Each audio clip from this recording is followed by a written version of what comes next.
আমরা আমাদের সন্তানকে নিরাপত্তা দিতে পারছি না, আমাদের শিশুদের জনগত ভবিষ্যতের আমরা বাঁচাতে পারছি না। আমরা সহ্য করবো না, আমাদের মনে আছে এই প্রেস র্যাবে আমাদের প্রয়াত রাষ্ট্রপতি, সাবেক রাষ্ট্রপতি পল্লীবন্ধু হোসেন মোহাম্মদের সাথে নেতৃত্বে আমরা এখানে মানববন্ধন করেছিলাম। সেখানে আমাদের প্রয়াত নেতা পল্লীবন্ধু হোসেন মোহাম্মদের সাথে আত্মঘটনা বলেছিলেন, দর্শন এভাবে বন্ধ করা যাবে না, এরা কোনো না কোনো রাজনীতি দল ছত্রছায়া এরা যেভাবে হোক।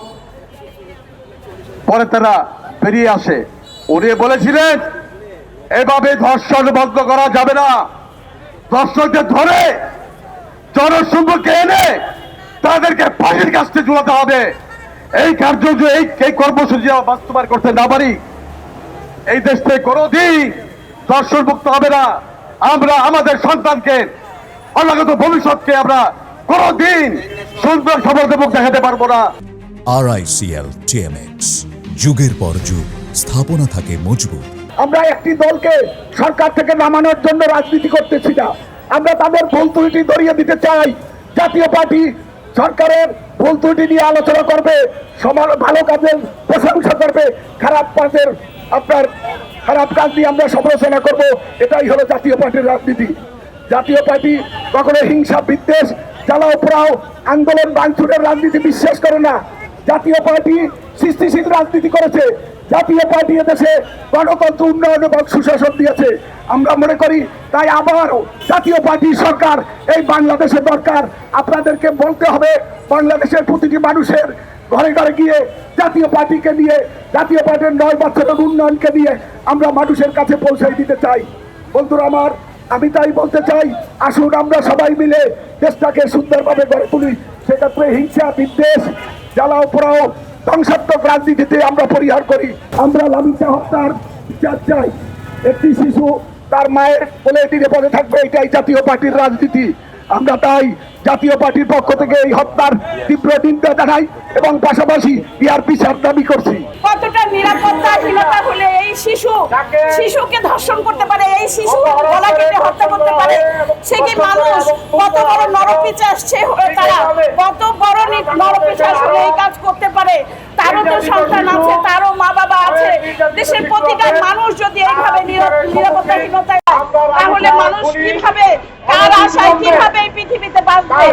প্রতিটা মানুষ চায় বাঁচতে, ভালোভাবে বাঁচতে, তার জীবন নিয়ে। সরকারকে বলবো এই খুনের দীর্ঘায়িত না করে আপনারা ধরা মাত্রই তাকে জনসমক্ষে যেভাবে রামিসাকে হত্যা করা হয়েছে তাকে সেইভাবে জীবিত রেখে তার হাত কাটা হোক, পা কাটা হোক, গলা কাটা হোক, তার চোখ তুলে নেওয়া হোক, যাতে জীবনে এই জনসমক্ষে যাতে তাকে ফাঁসি দেওয়া হয় অথবা এইভাবে মৃত্যু দেওয়া হয় যে জনগণ দেখে শিক্ষা নেই, যার দ্বিতীয় রামিসা এইভাবে আর যাবে না।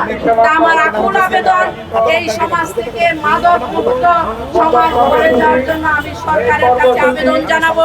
আমরা অনেকে বলে থাকি যে নারীরা উগ্রভাবে চলাফেরা করে, সেজন্য নারীদের উপর বিভিন্ন রকমের সমস্যার সৃষ্টি হয়। কিন্তু 6 বছরের শিশু, 4 বছরের শিশু, 10 বছরের শিশু, তারা কি উগ্রতা বুঝে? তাদের কেন এই ধরনের করা হচ্ছে? এই জন্য আমি বলবো এই সমাজের যুবক সমাজকে সচেতন হতে। যুবক সমাজ কেন আজকে এই দিকে ধাবিত হচ্ছে? তারা কেন শিশুদের উপরে অত্যাচারগুলো করছে? নারীদের উপর অত্যাচার করলে তখন বলে নারীরা খারাপ, কিন্তু দেখা যাচ্ছে দিন শেষে নারীদের যে শিশুরাও ধর্ষিত হচ্ছে বেশি। তারা নির্বোধ বাচ্চাদেরকে চকলেটের প্রলোভন দেখিয়ে আত্মীয় স্বজন থেকে শুরু করে পাড়া প্রতিবেশী যারা আছে, ঘনিষ্ঠ জনের ছোট শিশুদেরকে তারা সেভাবে ধর্ষণ করছে এবং সর্বশেষ তাদের পরিণত হচ্ছে মৃত্যু। যারা বারবার আমাদের ছোট শিশুদেরকে নির্যাতন করে, ধর্ষণ করে মেরে ফেলতেছে। আর রামিসার কথা তারপর বলে রোমহর্ষকর এক বিষয়, বা ছোট্ট বাচ্চাকে চকলেটের প্রলোভন দেখিয়ে পাশের বাসা থেকে টেনে হিঁচড়ে তাকে নিয়ে আসা হয়, তার জুতো পড়েছিল দরজার বাহিরে। অলৌকিকভাবে আমরা আজকে জানতে পারবো, বুঝতে পারবো কোথায় হয়তো বা সেই জুতোটা আমাদের স্মৃতি হিসেবে রয়ে গেছে। সেই ধর্ষকের শাস্তির জন্য আমরা হয়তো জুতোটা পেয়েছি।